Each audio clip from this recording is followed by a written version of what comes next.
labor. Yep. They have induced you. Yep. They're giving you Pitocin. You're like, okay, it's a period. Then you're like, this is getting worse. And you're starting to transition, but you've said, so during your pregnancy, 3 months, 2 months, 1 month to your due I've been date, taking that tea. you have been chugging your raspberry leaf tea Because I listened to my mom, I as the listened to my greats auntie before saying, you. Exactly. drink this tea, it's going to fucking help. So I'm Right. drinking the tea. So I am starting at this point because of where, okay, so here's the other stat. So because of when you go in and when you are 2 weeks late, they don't just say like, oh, clock 2 weeks late, we're just send her right into the delivery room and give her Pitocin. They're checking your vag. So for the 2 weeks up to it, they're sending you into consistent appointments to be like, maybe you're not feeling, maybe you're having like contractions. So they are checking, and I got checked that morning, and they're like, your pussy's so tight, your husband can only get one finger in here. Like I was zero dilation, right? But that's what I'm saying. That's what I'm saying. You're talking about there's tightness. I have a question about that too. So like you're saying, so Angel is 2 weeks late and you're going in to get checked at the midwife prior to this to make sure. And then they send you to the specialist Oh, to make sure okay. there's nothing wrong. Nothing wrong. Because when they're letting you wait, then they're like, okay, we need to make sure, especially because of my age and everything, because I was like 36. And Right. so I was 36. I was turning 36. So they're checking to make sure baby's healthy, everything's you're good. getting the doctor's and scans they're and everything. checking you to see if any progress has started, that Yes. she's starting to dilate a bit. They're like, oh, maybe she is actually kind of starting, and then that doesn't mean that if I was, for 3 days, like 2 centimeters dilated, they would just let that continue. But yes, they're checking. So the other thing is, prior to you then going into the hospital on induction day and getting the Pitocin, did they do any other methods to try to start labor? Oh my God, they did. And I only brought that up. Yeah. I forgot about this. Sorry. Yeah, it's triggering. Okay, so they do this thing. I don't even remember what it's called, but they Breaking the membrane. yeah, What they is like it break it. called? They like pump your pussy up with a bubble, essentially, and it's Your vagina. so uncomfortable. And so it's good that you bring that up, because this is another thing that people need to know. Like, it's so uncomfortable. 'Cause I had never heard of this. Because there's that, and then there's something else. But like, essentially, they're just trying, and these are not things. This isn't like, oh, this was invented in the last 10 years. They're still doing the same, like, old, like, shit that they've been doing for however long now. And they go in, and I forget what it's called, but they're trying to pump my pussy up, and it was uncomfortable. And then there's some kind of, what else did they give me? There's definitely something else. Didn't they also try to like break the up Yes, membranes? they Like break literally the put membrane. their Yes, so they put their hand up there, and they try to break the membrane, and they're like scraping. That stuff is uncomfortable too. Like, think about just when you get a paper cut, you're uncomfortable. Think about someone if you're not a woman, putting their finger inside your butthole and like scraping it up. It doesn't feel good. That's not fun. Some may beg to differ. I'm kidding. I'm joking. Not scraping. Yeah. Not scraping. It's a scraping, because when you get fingered, it feels great in the right way. This is not that. No. And yeah, no. Yeah. This is gynecological. I'm you're in trying labor. to get your body so there's to also I'm already tricking it into labor, sensitivity essentially. and cramping. And mind you, I'm crying. I forgot. I was crying. I don't for want all to get that. us off topic, so I don't even want to derail this, but I'm also gonna just ask you this. At any point during your during this process, or even when you were maybe going for your routine checkups, did any doctor or midwife ever ask you about any sexual trauma? No. Oh, no. Okay. Just want to say that again, too. No. Because there are women, a lot of women, 1 in women. 4, that will experience sexual trauma. And doctors are not trained to ask us about it. Mm-hmm. No, So and think of that. I'm sitting here thinking about that. Like, I'm actually like starting to space out, because I was taken to, and we won't go down a rabbit hole here, but this is just to level with the close I can get to that feeling of that woman that has been assaulted, and then she's about then to say, need her pussy scraped by the midwife or OBGYN. It took that I had a mental picture of me going back to, and I've mentioned this on the pod before, my pelvic floor therapist. And after I had my birthing trauma, I was then sent into, I just started crying when, Right. when the physical therapist was about to put her fingers inside of me, and that wasn't going to be anything uncomfortable. And that's kind of the act. But like no one, I just wanted to be. I know, but I'm no one saying I was just triggered just by my childbirth. Yeah, just by the Imagine childbirth that, trauma. and the childbirth trauma. I'm not trying to minimize it, but I personally don't think childbirth trauma, like, I'm sorry, that is not the same. I can handle my childbirth trauma, like being raped or being, assaulted. I'm just saying I'm taken to a triggering moment simply because I had a traumatic childbirth. Right. So then imagine, so that's so anyway, my long I just answer to your wanted question. to ask some of these clarifying questions also too, as like little tie downs again for those of us who can't relate to this because you don't have the same anatomy, or those of us who haven't given birth. And just again, just a reminder. So you're progressing in the birth. You drank the raspberry tea. You're starting to, at this point, what's happening? So the reason that we're bringing up the raspberry tea is because again, remember, the raspberry tea is to get you to the transition point more quickly. And so all of a sudden, I'm in excruciating pain. And I will say this, we didn't tee this up. So this was, 2 weeks before, COVID. 11 days before COVID lockdown. And so my parents were there, Stacy and Jinx were there, and Joe was there. And so like that was my... Lindsay's our oldest sister. Yeah, Lindsay Kiki and I were was there. sick, she wasn't able to be there. And then, so that Mara was like in my school. team of like my crew who was hanging out with me that day. And then obviously we planned, I shouldn't say obviously, so we planned on when the actual like the pushing was going to happen then, that it would just be me and Joe and Mom. And so during this whole time, like all, in the beginning, you probably remember I was like bouncing on the ball and I'm like, it's not that bad. And then it took a drastic turn. Yeah. To the point that like you're saying we hadn't planned it. I wouldn't have been able to be in the room. I mean, obviously I would have been there if Morgan needed me and we didn't have Mom there, right? And like it was just her and Joe, whatever. But Morgan has a high pain tolerance. It's relatable to me. We're sisters. We grew up playing the same sports. I consider myself to also have that same high pain tolerance, right? And then it takes a drastic turn and it goes from like, okay, like we know you're in pain. We're all over here to being like, Morgan's now like on the ground and like JD's like picking her very like, I won't say lifeless, but I mean, you were just like exhausted. You could see it, but you also at this point were like, I can't do this kind of thing. Like, not kind of thing. You were just like, how much longer is it going to be like this? And I remember walking out of the room and it was me, Lindsay, and Dad, because they were maybe coming in to check you or something. And we all didn't say anything. We just looked at each other. And if you're not watching, we all just looked at each other with this face of like, oh, fuck. And Dad said, that was really hard. That was hard to watch. I was like, holy shit. And Dad and I'm looking at Dad and he's like reassuring. Yeah, right. Dad's seen this 5 times with Mom, who again, we said just, she didn't have any drugs. And it's like, no shame to that. We're just giving you the details of talking about pain tolerance. And like Morgan was saying, you're assuming you're going to do this thing that not only women have been doing forever, but like, your mom has done and your grandmothers have done.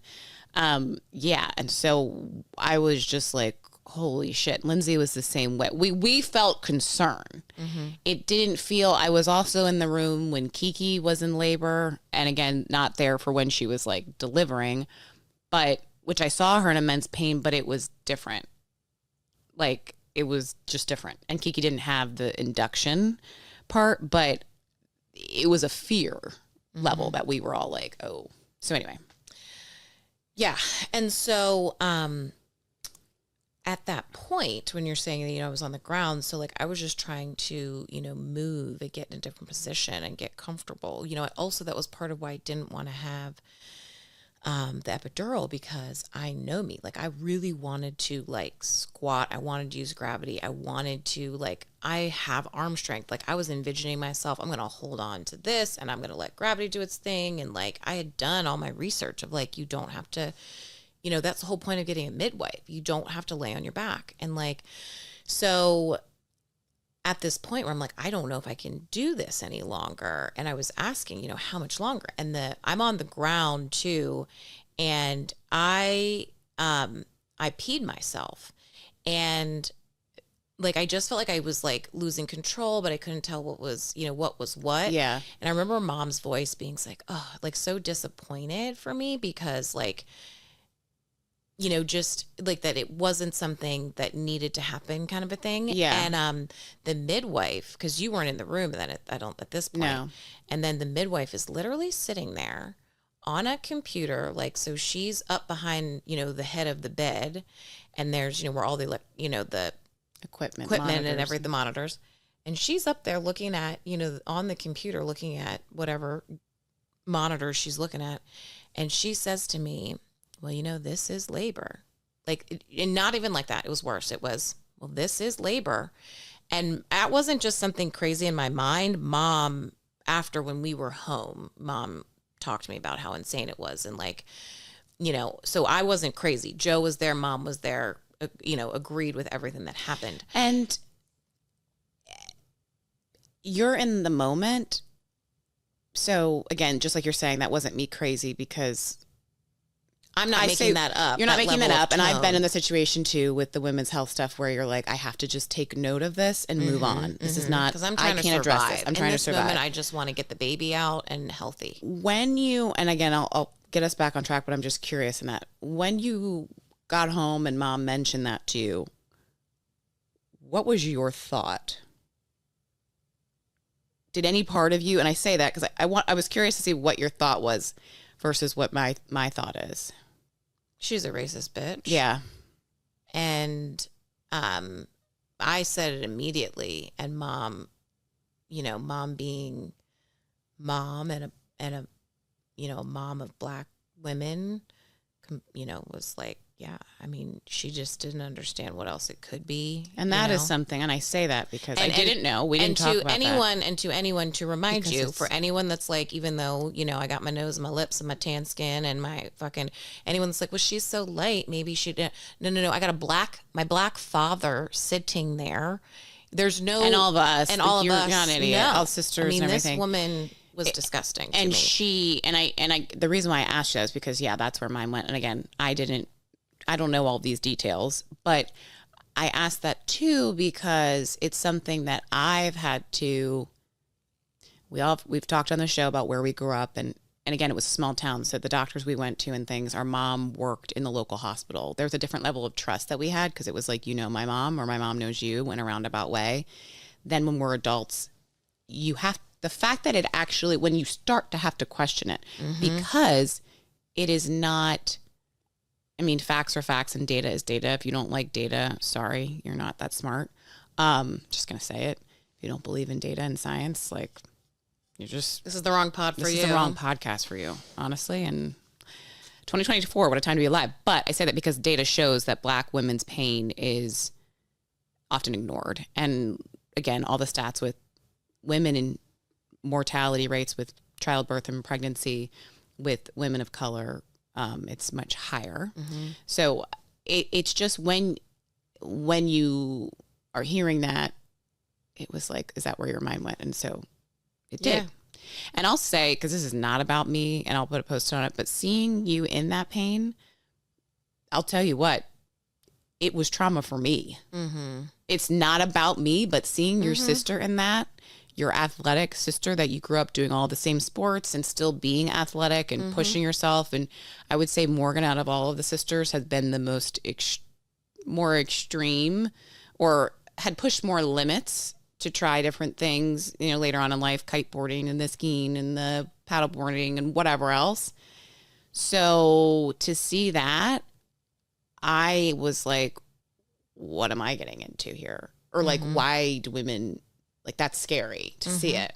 So once she says to you, you're on the floor, JD's ripped you off the floor, you've now, like you said, he peed yourself, and mom is like, this isn't normal. And what, then what happens? So then, I don't know if she was refusing to check me. I know she just definitely didn't check me again.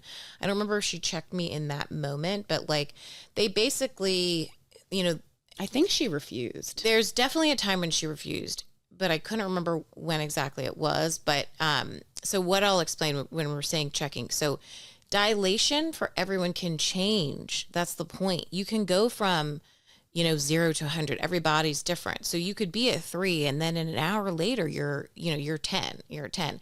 And so that's why the doctors have to, like Stacey was joking in the note cards, being able to, figure out how Yeah. many fingers, because you have to keep going back. That's the only way to know. It's not a clock, there's not Right. a certain amount of time. And so she didn't go back and check again. And she had said, and this was the thing that I knew going in, that when you are, I don't remember if I was like a half centimeter or 0, kind of dilation before I went in for the why am I saying induction? Yeah, for Induce. Yeah, the induction. Because when I went in, they were like, you're so like almost at 0 or at 0 that typically this is a 24-hour, easily a 24 plus hour process, like 24 to could be even longer. Right. 24, 48, maybe longer.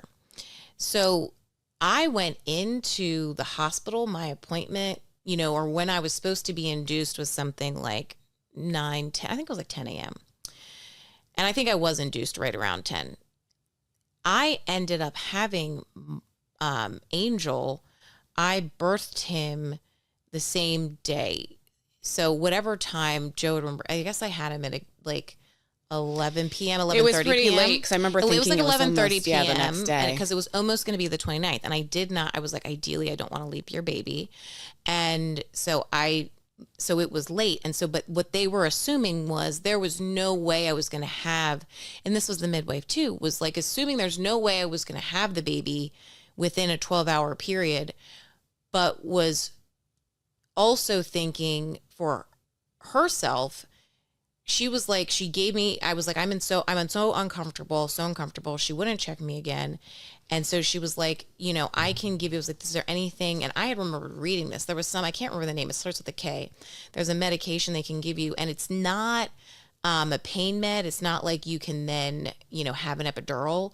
It is, it's almost like getting super stoned. Like an anxiety And med. anxiety really just takes the edge off. And so I was like, I need that. It'll take the edge off. So I was kind of out of it. Like and loopy? starting like kind of loopy. And this midwife told everyone, leave, go home, go get some sleep, was trying to tell my mom, told everyone, turn the lights off. The lights were literally Yeah, I turned remember off in the this. room. Told, everyone, this is, she's not going to have this baby for 12 hours kind of thing. And so the midwife leaves. She goes to sleep. And I remember this moment. This was around, because this is like when we had left the room at one point when you were getting checked and we were like, oh my God, she's in so much pain. And I remember then going, we were there when she said, go to Yes. sleep, because I remember I literally said to Lynn's outside the room, I was like, I just don't understand. Like, am I missing something? How is she going to sleep? Like, we just saw her like in immense pain, and now you're like, turn off the light. And I She get it didn't- if it was like, okay, She didn't want do to what be you need there. to do. She went Right. downstairs and she went to bed. And she, was insistent. And I'm like, how is even Insisting on Donahue it. going to sleep? He's not sleeping right now. And so my mom was like ignoring her and was just like, okay, like I'm going to stay behind and get things like together, make sure she's situated. yeah, Everyone not leaves. leaving her side. Exactly. Everyone leaves. Joe wasn't going to leave my side. And mom says to him, you need to get some sleep. Just lay down. Like they have the little couch Yeah. bed thing and lay down. So he was like right next to me in the thing, but he was laying down. Hadn't slept, of course. And so mom's holding my hand and I'm out of it at this point. This is like I said, all of a sudden they've given me something to feel super stoned, almost like I would say, maybe something like you get at the dentist or something, you know what I mean? And all of a sudden I'm like, Mom, I'm talking to her. I'm like in pain and I'm like trying to like understand. I'm like, where's Joe? Where is he? Like, cause I'm out of it. And then I say, I have to push. I was like, my mom, I have to push. Like I can't stop it. Like there's a sensation. I have to push. And so mom, and I say, where's Joe? Joe jumps up. He's then standing at my side. Mom goes, I'm running to get the nurse. Mom goes, gets the new nurse who's on call. I will say, by the way, all the nurses were super nice. They're not, they don't. Yeah, they're just following very lead, kind. you know? So mom goes and gets the nurse. The nurse, knowing what she's doing, checks the dilation and says, I'm getting that midwife in here now. She's ready to go. I ended up having that baby minutes later. And It was, she's not exaggerating the minutes part. It was crazy because we seriously were were you standing. still there? Yes, we were walking. I remember, it's like, you out of the unit, they have another typical hospital You double gotta keep doors. going, yeah. We were just outside the doors and we said, all right, I think we were standing there, Dad, Lindsay and I, and we were like, well, should we go back to the house? Yeah, we were going to go back to the house. And I think we were just texting, like, probably the sisters, the update of like, okay, well, we're going to leave. And we just had turned, we had paused there. We just had turned to walk away. And then the doors open and Donnie, who comes out, was like, she had the baby. Oh my God. Our mom called us and said, don't leave. And we were like, what? Or she'd text us, don't leave. It's happening. And we were like, what? And so we stopped there. We were like, okay, we'll stand here. And then it was, within minutes, Donnie, who comes out and is like, he's here. And I'll go back and say, when the nurse that then mom was like, I'm going to go get the nurse and she checks you. Just a thing on the checking part, because this same thing happened to Kiki where they were like, we don't want to check her. They say they don't want to check you as much because it can leave room for infection anytime you're like opening up, going in the cervix to check. And so Morgan's saying about this, the transition piece, just highlighting that similar thing happened with Kiki that happened to Morgan that I witnessed, which was, we're not doctors. Again, this is mom, but a nurse, OBGYN, or what do you call the type of nurse? Anyway, a delivery nurse for literally 40 years saying this raspberry tea, I swear by it, like to drink it because it does, then it can change that dilation once you like get That's started. what it's supposed to do, exactly. So they're like, when other people, they don't see this, and also you're not My seeing mom was- natural yes. progression. They're like, because same thing. The nurse also just denied Kiki. Was And like, mom I'm was not. telling this midwife, she kept trying to be, and it's so disgusting, but I remember mom doing this, and I remember talking about her afterwards. Mom was doing her, bring the kindness, bring the great bedside manner, and gently, because you have to worry about, because there's some like entitlement with a doctor. I understand that you've gone to medical school, or I understand midwife, you've done whatever fuck training you've done.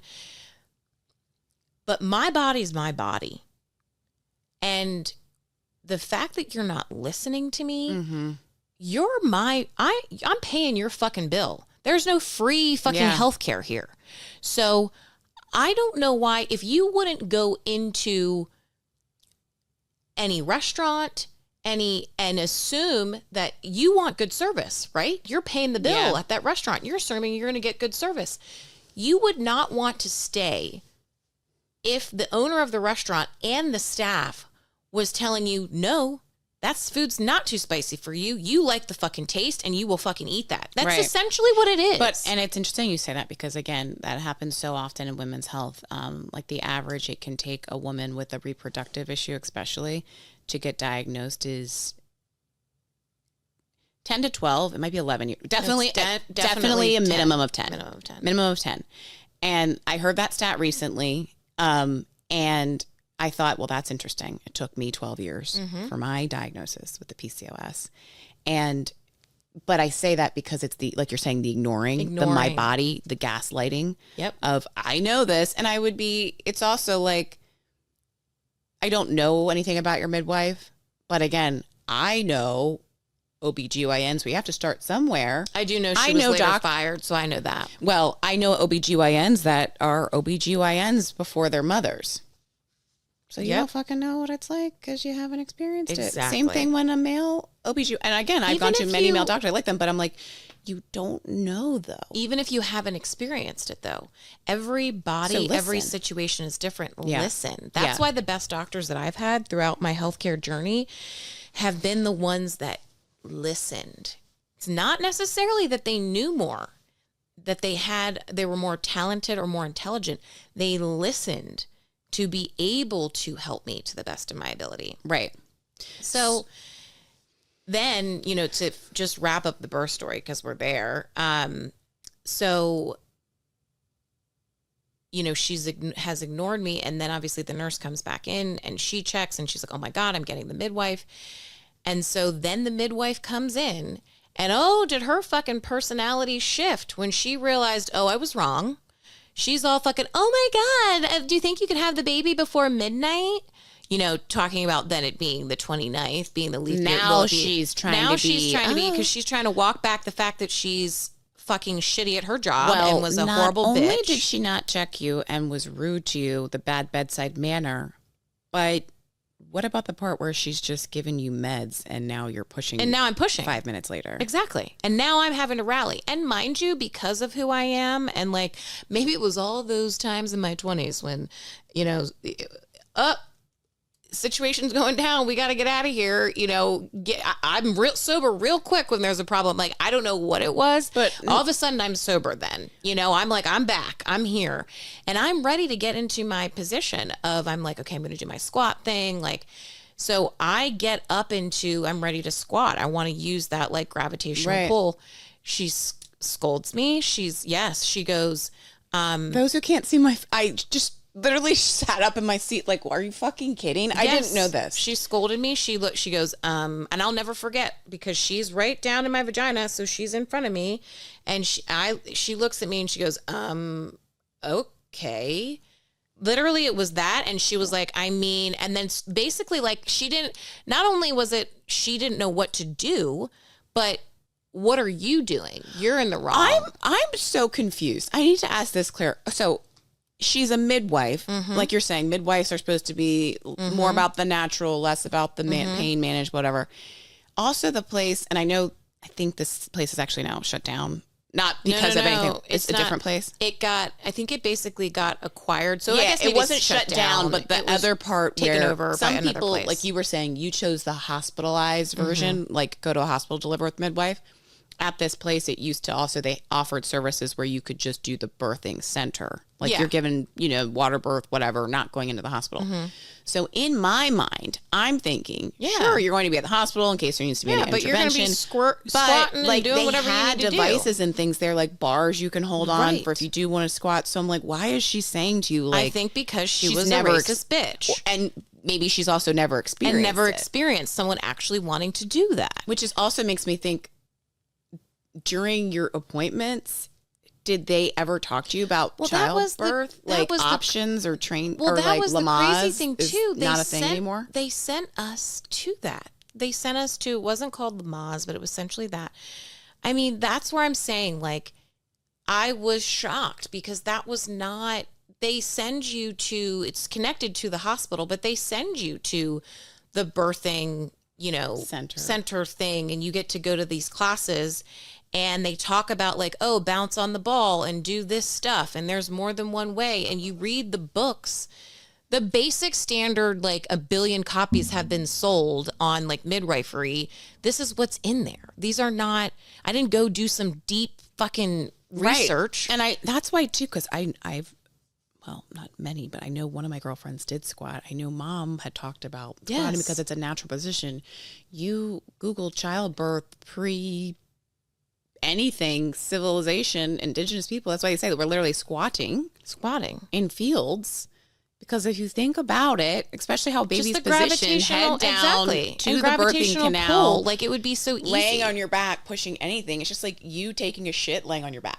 Well, they say that the reason there's a couple reasons, but they say the beginning of, so like you mentioned before, the heavy drugs and they have to lay on their back, but they say that that there was also, though, the laying on the back may have, and they believe, I think that's actually factual, but at least there's some theories and documents on it, that some king wanted to see his kids born, so made his wife lay on her back so he could visually see it. And then not long after that is when they started drugging everyone, so they had to lay on their backs. I was going to say the drugging thing, because I even said that to a friend's mom, like she's like, no, like they drugged me. I didn't need to be. And I was like, I don't understand. I go, this may sound stupid, but how do you give birth. And she Yeah. goes, your body just does it. Well, and that's the thing, is that in that moment when I was like, oh my God, I have to push, I understand that your body just does it, because I couldn't control it. Could not control it. I've never had a feeling like that. It would almost be like when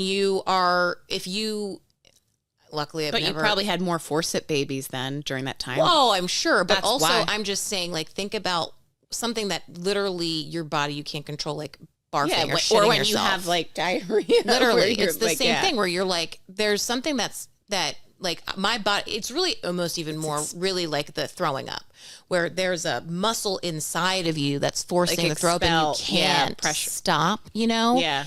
It's the same kind of thing. You can't stop the feeling. So Just- then the cord is wrapped around Angel's neck. Mm. And so then so then she's real scared. Not only have you now drugged me, not only have you, turned me away, told turn the lights out, but now the fucking cord is wrapped around his neck.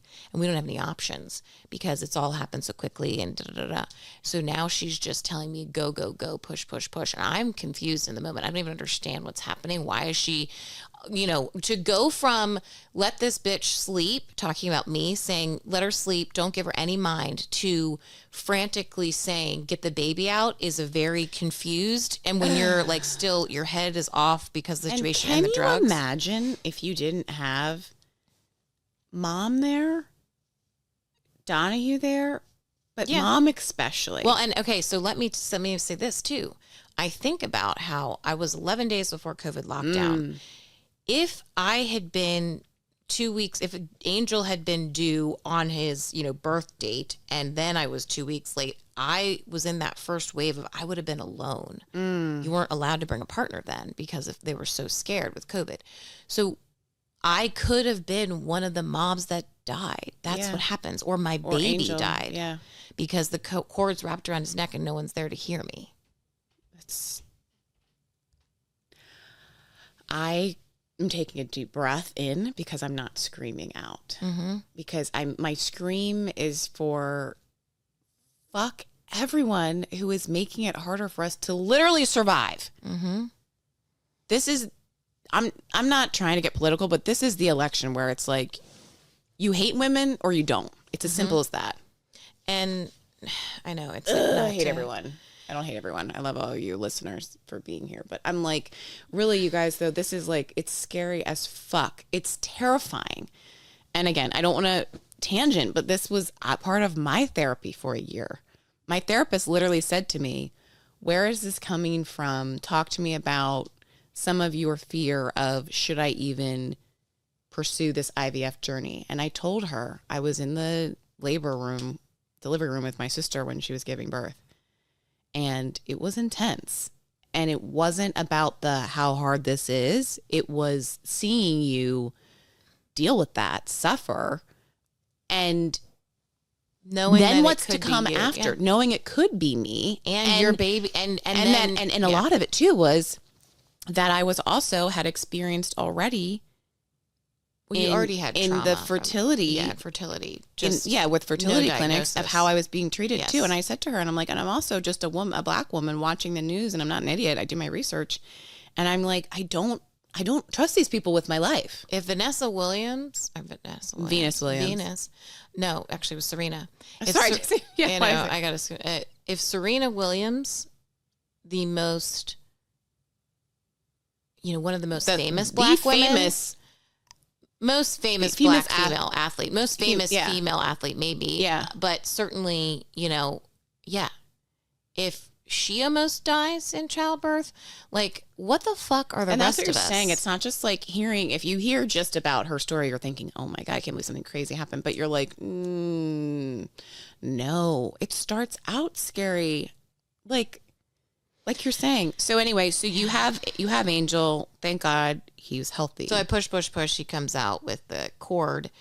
And because I pushed him so hard and so fast, mom was like leaning in my ear saying like, you've got this, Morgan, you have to go. She was then because I wasn't, at that point, I also don't trust this woman. So I'm like, do I need to be fast? Like, why is she fucking panicking now? I'm like, I've seen, I prepped myself with like, okay, push, breathe, breathe, breathe, push. It wasn't like that. She wasn't, no, it was like full panic, get the baby out now. And so then I was only listening to like Mom and Donahue, and Mom leans down and whispers to me, Morgan, do this now. You've got this. It's like, the last 100 of, the 400 dash when you're giving it all your might. Like, she's hyping me up, and I'm realizing then in that moment, oh, yeah, okay, she wants me to give all my might. Like, I'm going to barf. I'm going to try and win the race. I'm passing 4 girls of the last, and I'm, pushing for the finish line.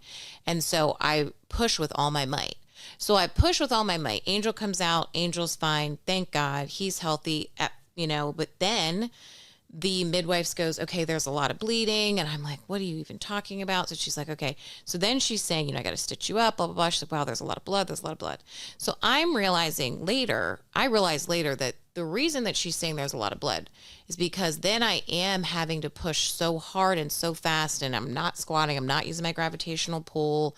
I'm not, they're not able to do any of the massaging that they're supposed to be doing around my vagina because it's gone from 0 to 1,000 in 5 seconds. So it's just my vagina rips. And so I was lucky where it ended up ripping wasn't permanent damage to my clit, but it was, in that, like, for orgasms and everything. But it was right next to my clit. So it was the healing process of that was the most excruciating pain. She, also couldn't see that well to put the stitches in. So I am in excruciating pain when I'm home healing because of the sensitive spot where I was torn. And it was also COVID at this point. Lockdowns happened. Right. So I was terrified to go to the even hospital. go to they the were telling you hospital. don't go for anything. You weren't allowed. They're telling you don't go. So I was scared. So I go back to the midwife. I was like, I don't want to see the midwife I had before. There was a new black midwife I told her what had happened. She's like, okay, you're my patient now. Da, da, da, da, da. So she tries to stitch me up. She's already seen that it's probably been too long because I'd been I was going to say, scared this to had been go how in. many days? Yeah, I mean, it had been 2 weeks probably. Because see, it was that's not, the other thing too, which I don't know. Vagina is different, but like just having stitches Yeah. on my body. No, other once places, it's open that they are long, like, there's nothing you can do. they're like, yeah, because the tissue starts to change, but they're like, Yeah. just with getting normal stitches, Right. they're like after 12 hours, they're kind of like, oh, we're not going to do this. Yeah, exactly. So she was like kind of appeasing me and being like, I will try. But it ended up, one, she didn't put in enough stitches because that's the midwife way, which I learned later, which is also like, because they're like, oh, less is more. I'm like, no, Not in this scenario. not in fucking stitches, you jackass. It's like, let me put 3 stitches in the hole on this shirt and then hope it fucking stays. Anyone that's a seamstress, it's the same goddamn thing. Anyway, so that happens. I don't think it would have mattered because it was too far gone, but she was appeasing me because I was like, I'm in a spiral now. I'm already going into depression. I'm in pain. I'm like, I don't want my pussy to be ripped. I'm having all of these things are happening at the same time. I'm postpartum already. All of it's rushing through me. The hormones are crazy. And so I ended up I have permanent broken pussy. Luckily, I can't feel it. I still have intense orgasms. Thank God. I did. Thank God. How quickly after, because again, like we talked about last week too, in the episode about, mental obviously being just as important as physical. How quickly after you gave birth did you start feeling postpartum depression? I think immediately. I think because the situation was so extreme. And also, it's hard to say because there's postpartum, but then there's also just, you get your body, there's floods of hormones that come at different moments because your body's then, okay, baby's out, this part's supposed to heal, and the breastfeeding happens. So literally, like, as you're breastfeeding, your uterus is contracting, like, so that, like, all of the body is Yeah, an you'll start. incredible That's thing. what's so weird. I didn't know. Someone told me that you start to have contractions, Yes. or other girlfriends, not someone, say like, Yes. I'm actually having contractions again. I'm breastfeeding, and Yeah, you have contractions kinda because coming the back uterus together. has to come back together. You know, Get tighter. your body has to come, come back together. And so there's all these natural things that are happening. So it's hard to say because, I don't know what it was, but I think for me, I had a horrific traumatic birth, but then COVID lockdown also happened 11 days later. So I went from when I went home, and my mom was there, she stayed with us for like 5 days Yeah. to, help with the baby and get in the night feedings and all the stuff. And so I was already doing I'm talking with the sister circle, like sitting in surround. My doula friend comes over. I mean, But that healing that I was getting from my community, then overnight it's right. gone. Not only that, the healing you're getting from your community, but as someone who was at the epitome of my life, I had just got engaged in COVID. And so it was like, I just got engaged. I got a new nephew. My anxiety was like everyone's was off the charts of like, what the fuck is going to happen? I can't go outside. And, moving. So you're like, I just had a baby. I'm alone, but also I have a baby, a new little baby that can be exposed to anything. And so like also that fear of like, you know how it was then. We were literally like, oh my God, if we touch a box that got delivered, we're going to get COVID. And we were so scared that then it went to, and so then it was like, because everyone was so scared about COVID, I couldn't even like really talk to anybody because Joe and I were then dealing with just the typical having a new baby stuff. But then on top of that, Joe's literally wiping down every single box. And mind you, we haven't mentioned, when I say we went home, no. We went home to my best friend's house, Elise. We went home to her home because our home was being finished.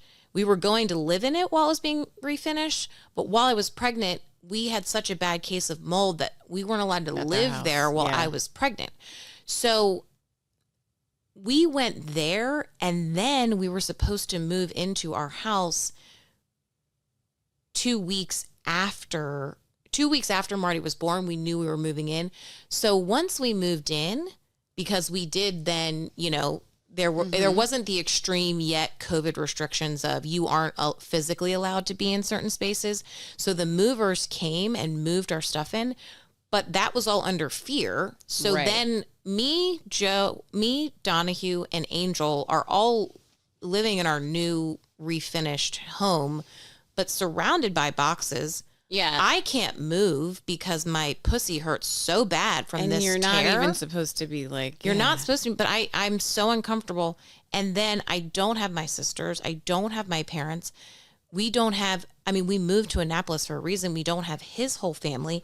So that's why I'm saying and where during it's hard that time to you had know. rallied and came to my surprise engagement party. Yeah, It because had a lot of stairs at the venue. yeah, a lot of stairs at the venue. That, and it was weird though. And he It was, didn't like, even days. hurt.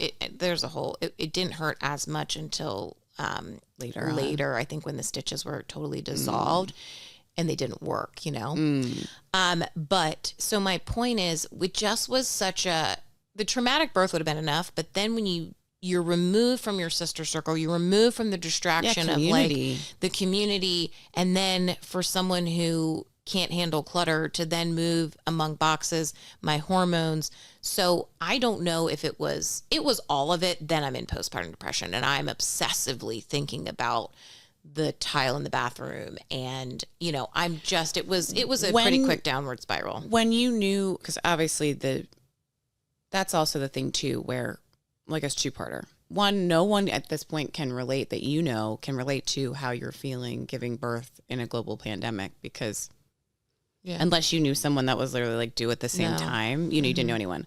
So there was that non-relatable experience to anyone. But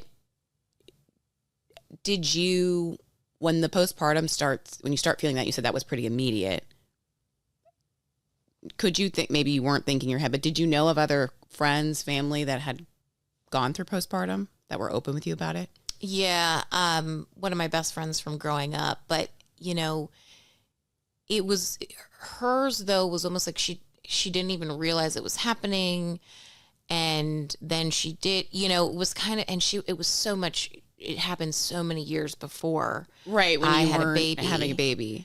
And So I was just curious of that no, too. Just I of, don't did- remember did that you- being a conversation that I had with friends. Not to say that they didn't go through it. I just Right. don't remember having those conversations. But you also don't remember, you know, when people are, because like you're saying, even with me, without having a kid, I can still think of, you know, my girlfriends that were like, yeah, but this was hard, Mm-hmm. you know, or were pretty forthcoming with it. Mm-hmm. And then the other girlfriends that then were forthcoming once that person shared. Yeah. Yeah. But I was just curious. No, yeah. And so, you know, then there's the typical, there's so many things. Like we could sit here and explain the diapers and all of these things that you are wearing. I don't mean the diaper for the baby. I mean the mom, like, and the, you know, the checkups afterwards. I didn't have those in a normal way because of COVID. And Well, you didn't have those, but like, I remember you actually saying this, and it was the first time I thought about it, was like, you know, all they want to know is about the baby. yeah, they weren't But checking up what on about me. me? Yeah. They weren't checking up on me. They weren't, it was, Which you know, is so that you have reminiscent these or so parallel with with the U.S. the overturn of Roe v. Wade, because it's all about, okay, get the baby out, then go. You have Then you don't have your care. pediatrician appointments are locked and loaded for like the first year of that kid's life. You're going to those appointments right after you get out of the hospital. You got appointments every 2 weeks, and then it's every month, and it's constant. The mom gets like, there's like 2 appointments. It's something and everyone psychotic. and you know what the societal, what again, someone who hasn't given birth knows, and even dudes probably knows, 6 weeks. oh yeah, of 6 weeks appointment. Can you fuck again? Can you fuck have again? sex? Can you exercise? And I'm like, 6 weeks. I don't even care if you had like a baby with a head size of a Barbie doll. Your body just went through that. You're breastfeeding. You're up. You're whatever. Who the fuck is thinking Joe about and having I, sex? Oh my God. I honestly am like, and I what don't- I man is actually like, don't can even we know. go? I'm like, go jack Yeah, off go in the fuck yourself. corner. Go fuck yourself. Because I can't even think. Should of I how- shove something up the tip of your penis? And I will say too, you know what I'm also sick of? I was super disappointed with the shaming of on. I don't watch a lot of the Housewives anymore, but was the New too. York City, when they were shaming, what's her name? The mom that had the twins. And they were shaming her because she hadn't had sex with her husband Gemma? in like a year. Gemma or something like What's that. her The English one. Yeah, I know. I'm having. We'll think about it, but I think you're really all right. bad. I'm pretty sure it is Gemma. And Yeah, Gemma. they were, all those women were shaming her. They were like, "Oh my God, my husband." They're like, would you need to leave go me. have sex. You need to have go a have blowjob." sex. You I'm need like, that, and my husband would leave me. And I'm like, bitch, that woman just had two she twins. had twins after Twins. going through years of Years IVF. of IVF. She was traumatized from IVF alone. Then she has twins, carrying twins, let alone birthing them. Yeah, and you don't know And what her birth was you like. think? Then they were like shaming. I'm like, you're also then talking down about the husband. I agree with you. He That didn't was, jump. I was he wasn't, shocked, He was especially because being that chill was and being like, you the take New your York time. franchise. And yeah, and the husband was like, what? He was are like these fine with it, women? and then they were like shaming him because he was fine with it, saying, "Well, he's Like, definitely you need cheating to go on you." have Then sex and whatever. And I'm I'm like, like, no, I actually can attest. Donnie was totally fine after seeing everything I went through, and totally fine waiting until I was ready or even capable. well, of that's having the other thing sex. too. People Fuck being you. like, oh, and I actually heard Talk Donnie about say women this. supporting women. He was like, it's the first year of your kid's life. Yeah. Your wife has gone through so much, and then breastfeeding. Most of my friends that breastfed and sisters, you breastfeed for at least the first year, and everyone is it was different. like 14. I think I did 14 months or So 16 months. Your hormones, Yeah. are You're all naturally not over the interested place. in, and that's the other thing that I said to Think Joe. about what they say about a woman's body. You shouldn't Yes. have, just like biologically, you shouldn't have another kid until your first is 2. Exactly. I'm like, You shouldn't get fuck pregnant. off. Until, yeah. Also, men. And again, this situation really, I agree, was with the you, really women. pissed me off because it was the women that were really going in, and the women that were like, "Oh my god!" And I she should honestly be- felt like it was They more were of a just trying to societal. dig I at was like, her. you're just being. you're If you were being honest, you would be able to share your shit too. Yeah, probably because you feel like you Oh can't my say God. no to your husband Exactly. or something. Or oh my god, I blow him every week. Fuck you, bitch. yeah, And I will say too, because again, this was the women, so it was really upsetting. But for the men, I'm like, the fact that most of you single, and I will say this, women, when I was in my 30s, men, it was very rare that a man would say, let me go put on a condom. Yeah. And very rare if I said to a guy, when was the last time you were checked for STDs and what were your results? I don't want to get a Q-tip shoved up my penis. Da, da, da. Like literally you always hear that. Straight heterosexual men. I will say that because most of my gay friends are really great about their STD checks. You don't even want to get something, a Q-tip up your penis tip for 2 seconds for a test. Can't talk about like what your balls might go through if you had to have IVF where they had to extract in a different way. Whatever. I'm like, grow a fucking pair and like, you are a fucking asshole. Mm-hmm. If Well, your wife is like, I went through this, my body is fucked. Yeah, I 1000% agree. And I'm saying to men and women, I don't care who you are. If you are not a woman supporting women, and even if you were like, I didn't have that experience. Your Even if body is different. But here's my thing. Even if you were the woman that was able to, good for you, your pussy went back to the 14-year-old tightness 6 weeks You didn't after, have to get and any you were, stitches. Yeah, Awesome. Good for Great. you. The baby you had walked a out. 4-pound baby, and the baby slid out of you. Really happy for you. But fuck you for not understanding that that's not everybody's experience. Think about the mom that is 5'2" that has a 10-pound baby. That hurts. Like, why do you have to shame another woman? And in that situation, especially, I don't need to keep talking about it, but I was like, that woman it's also not just like you're saying with the hormones and the breastfeeding. It's also, and this is what I think you were getting at when you said, what Donahue says, it's also the fact that she's got twins getting up to feed every 2 hours. Her experience over that first year of 0 through 12 months is way more intense than the mom that has just one baby at a time. Yeah, and also like for the guy, even if like you're saying, if everything was, you had this perfect birth and the baby came, doesn't perfect as your body still went through a lot. It's still going through a lot, and like you can't relate to that. And also, like you're saying, she's keeping a human alive. In this case, this was it was twins. I highly doubt she's like, I'm so fucking turned. And if you actually think I'm about so when they turned on, and I want to use every minute I don't have to myself to make sure that my husband's getting a blowjob. Yeah. And it's also like Come just on. even breastfeeding. I'm sure it's probably natural to not want to have sex when you're Yes, breastfeeding. they 'cause say your that. Body, yes. They Your say body that. knows that you're not supposed to. The other thing too that I was just thinking about with Gemma, I'm pretty sure that's her name, was now that I think about when that new Real Housewives came out, didn't that come out like during the pandemic, but when it was okay to be in person? Because I'm thinking about the age. No, it was later. I know, but I'm thinking, but it was definitely, I mean, it's, pandemic was 2020. I'm No, saying that's- when she had those twins, Oh, she how definitely old had the them during kids the were? pandemic. There's no way she didn't have them either 2019 or 2020. Yeah, or still fresh out of it. Or, Yeah. So think regardless, about- she's on her fertility journey during the pandemic. So think about her experience. Yeah. You're not even going to you're not mentally going to even be thinking of that when you're in Yeah, survival that was really mode. gross. That was gross. And I love New York is my favorite franchise. So I was like, girl. It was disappointing. But anyway, to round this out, so, and I think this is because obviously we've recorded now a long time. Maybe we released it as one, or maybe it's a two-parter, but this is where we're going to get in, what we're going to get into later too. We were talking about, we're talking about today, my birth story and the journey right after. But that whole postpartum time then led to when Angel's 6 months, my hormones, and maybe it was COVID and everything, but like my body from having a baby went into my health hell started essentially 6 months later. And so we're not going to get time to go into that because that conversation alone is insane.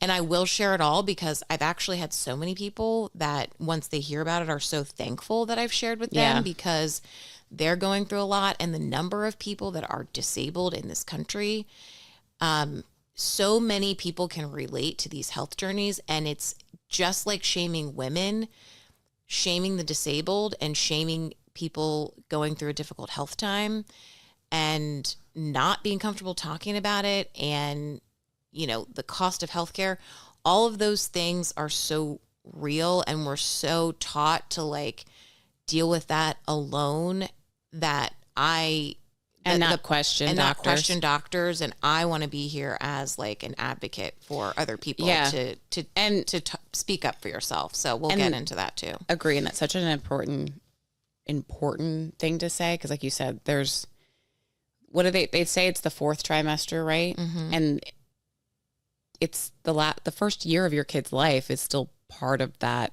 postpartum. Yep. Really, I think it goes beyond the first year. Mm-hmm.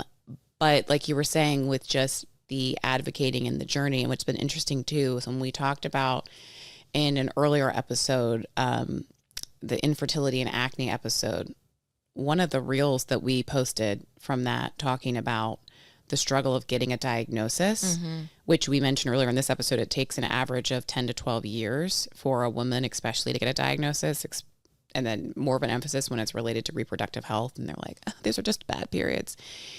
Was that we have gotten an overwhelming response from people. And I say people that have a uterus that have experienced, or from their partners that have experienced the gaslighting.